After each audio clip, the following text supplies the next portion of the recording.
England में Vuitton cricket club, एक match उसने किया था, मैच फेस्टिवल था, उसके बाद खाना किया था जैसे पैसे इकट्ठे किए थे। तो मैं पहले ये सवाल पूछता हूं कि क्या मुझे ख्वाब आई थी कि 6 साल के बाद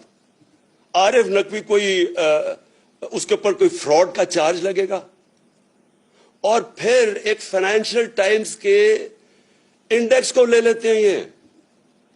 और फाइनेंशियल टाइम्स का वो जो एक उसका आर्टिकल है, लेकिन फाइनेंशियल टाइम्स के आर्टिकल की वो जिधर उसने $20 बिलियन नवाज शरीफ को और शहबाज शरीफ को उसी आर्टिकल में लिखा हुआ है, वो जो दिया था, वो मैं हैरान हूं कि उम्मे हरीम को उस चीज का पता नहीं चला।